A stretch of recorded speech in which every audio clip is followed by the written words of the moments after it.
600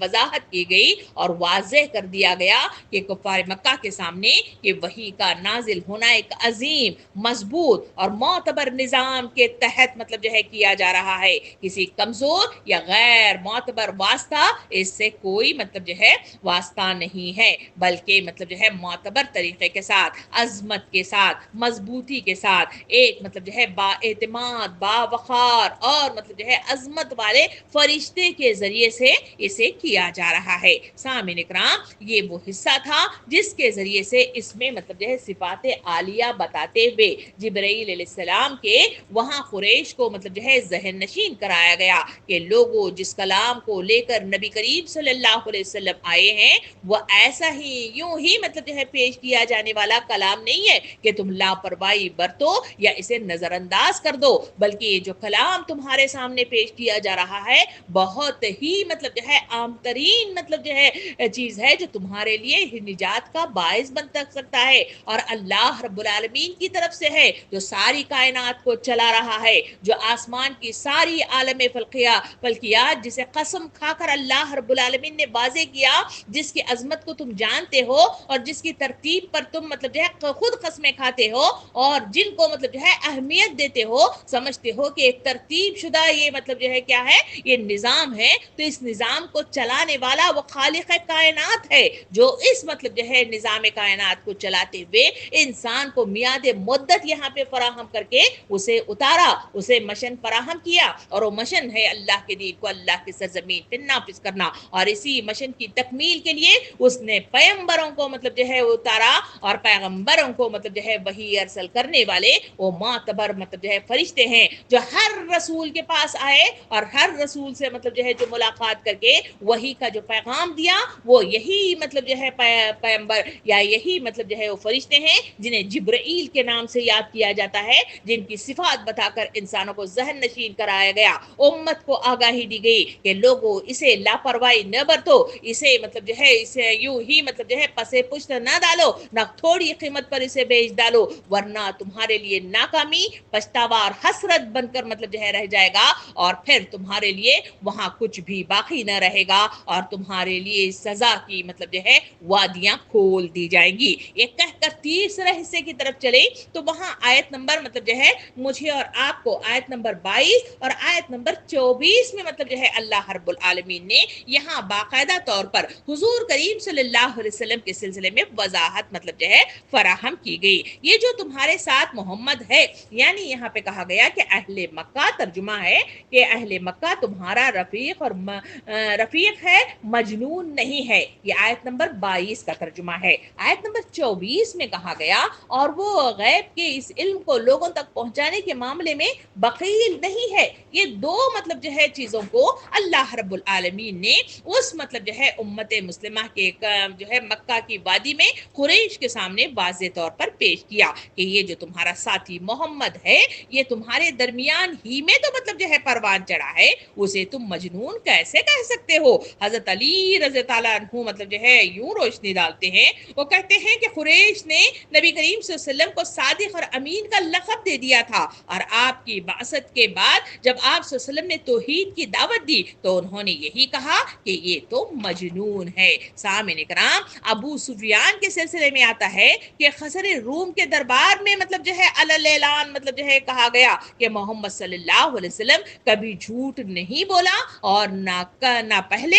نہ اب. یہ دونوں باتیں مطلب جو ہے ظاہر کرتے ہیں کہ عرب کے ماحول میں نبی کریم صلی اللہ علیہ وسلم کو امین اور صدیق مانا جاتا تھا، اور آپ کی بات کو اہمیت دی جاتی تھی، اور مطلب جو ہے آپ مطلب جو ہے اس وقت مطلب جو ہے عرب کے ماحول میں منظور نظر تھے، مگر توحید کا اعلان کرتے ہی انہوں نے مطلب جو ہے قریش کے لوگوں نے آپ صلی اللہ علیہ وسلم پر الزامات لگانے شروع کر دیے تھے. امام راضی رحمۃ اللہ علیہ فرماتے ہیں یہ استدلال ہے کہ جو شخص اپنے قوم میں امین اور عاقل مانا گیا ہو وہ اچانک مجنون کیسے قرار دیا جا سکتا ہے. اسی لیے حضور صلی اللہ علیہ وسلم کے صفات کو بتاتے ہوئے فرمایا گیا کہ تمہارا خیر خواہ ہے، مجنون نہیں ہے. پھر ایک صفت اس میں بتائی گئی بدنین، یعنی بخیل یا چھپانے والا نہیں ہے. رسول صلی اللہ علیہ وسلم بخیل نہیں ہے، خیانت نہیں کرتے، بلکہ جو پیغام آسمان آسمان سے اترتا ہے وہ ہو بہو لوگوں کے درمیان مطلب جو ہے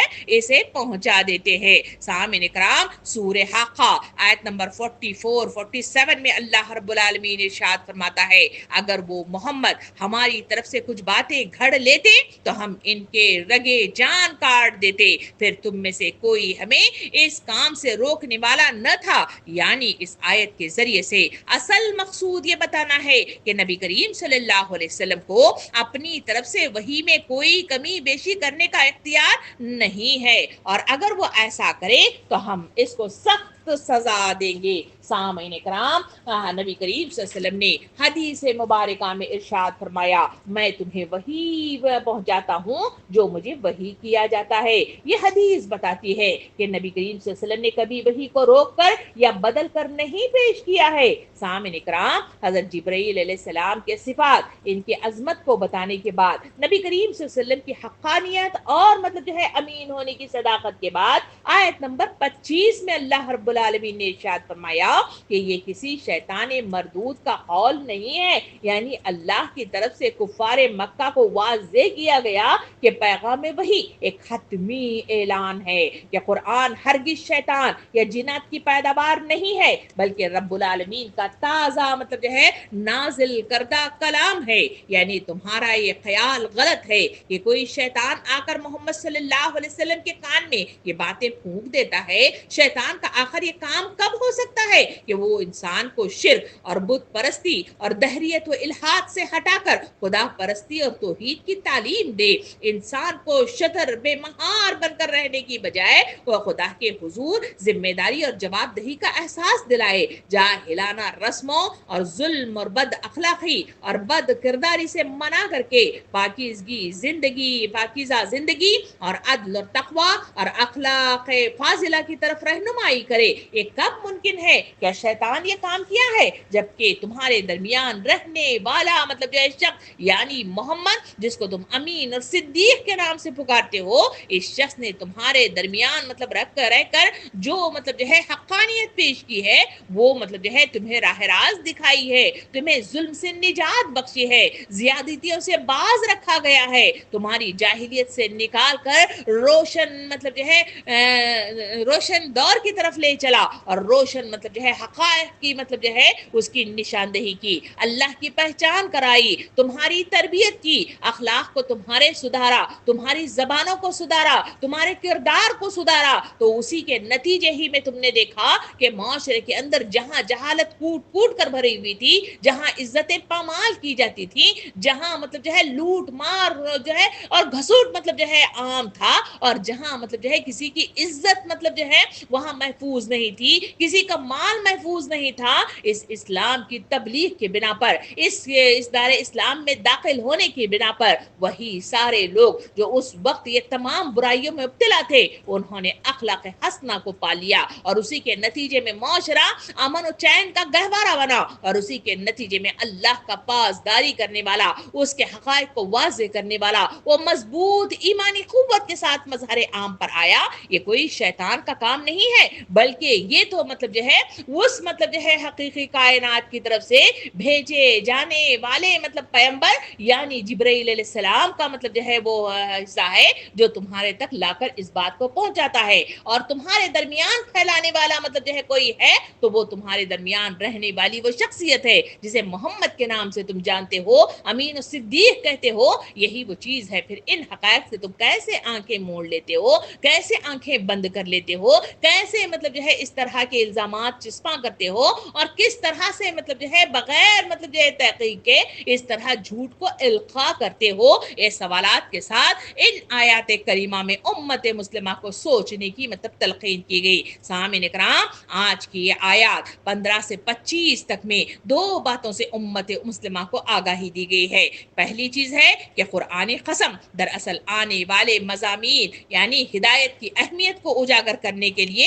ہوتے ہیں، اس وجہ سے جب بھی قسم آئے تو ہمیں مطلب جو ہے اس کے بعد والے مضامین کی طرف متوجہ ہو جانا چاہیے، اور جو بعد والا مضمون ہمارے سامنے آئے اس پر غور تدبر اور مطلب جو ہے غور و فکر کرنے کی مطلب جو ہے اس میں تلقین کی گئی وہ ہمیں کرنا چاہیے۔ اور دوسرا جبرائیل علیہ السلام کی امانت داری اور عظمت کے ساتھ حضور کریم صلی اللہ علیہ وسلم کی حقانیت اور مطلب جو ہے صداقت کو بیان کر کے دعوت پیغام پیش کیا گیا ہے۔ سامعین اکرام، آج کی آیات یعنی 15 سے 25 تک کی آیات مجھے اور آپ کو جو پیغام دیتی ہیں وہ یہی ہے کہ ذہنوں کو کھولو اور ان مطلب جو ہے عالم فلکیات کو دیکھو، ان کا اتار چڑھاؤ تمہارے لیے سوچنے پر مجبور کرتا ہے، ان کی ترتیب تمہیں سوچنے اور غور و فکر کرنے کی مطلب جو ہے تلقین کرتی ہے کہ خالق کائنات جو ساری کائنات کو چلا رہا ہے وہ تمہیں بھی مطلب جو ہے دوبارہ مطلب جو ہے